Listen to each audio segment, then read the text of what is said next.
Program makan bergizi gratis perdana di Kota Loksmawe resmi dimulai. Program nasional ini akan menyasar 1.278 siswa dari berbagai sekolah di kota yang pernah berjuluk Kota Petrodolar pada Kamis 20 Februari 2025. Sebanyak 944 siswa SMK Negeri 1 Kota Loksmawe, 120 siswa SD Negeri 9 Banda Sakti, 111 siswa SD Negeri 21 Banda Sakti, 52 siswa SLB Kota Loksmawe, 27 siswa TK Ar-Rahmah, dan 24 siswa TK Malikus Saleh yang saat ini menjadi percontohan dari program unggulan Presiden Prabowo. Sejauh ini dari kualitas makanan belum terlihat ada siswa yang komplain. Salah seorang siswa SMK Negeri 1 Kota Loksmawe, Zikra, mengaku makanannya enak yang terdiri dari berbagai menu. Gimana nih?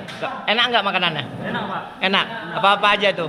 Ada ayam, tahu, sayur, sama ini, pisang.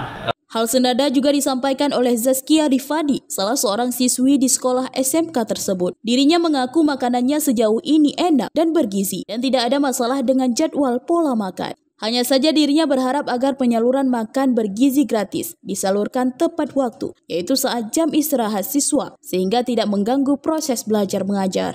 Tanggapannya untuk makanan siang ini adalah yang pertama yaitu makanannya enak dengan menunya yang beragam, apalagi ditambah sama pisang yang dapat meningkatkan gizi.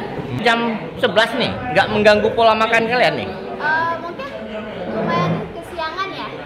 Udah. Karena kita kan di sini juga posisi jam 10, ini mungkin udah jam 11, jadi lumayan kelamaan gitu. Oh gitu? Iya. Seharusnya jam berapa? Jam 10-an itu biasa kita udah makan. Hingga berita ini ditayangkan Puja TV belum mendapatkan konfirmasi dari Kepala Satuan Pelayanan Pemenuhan Gizi Yayasan Nasabe Pangan Bergizi mengapa sampai terjadi keterlambatan dalam pendistribusian.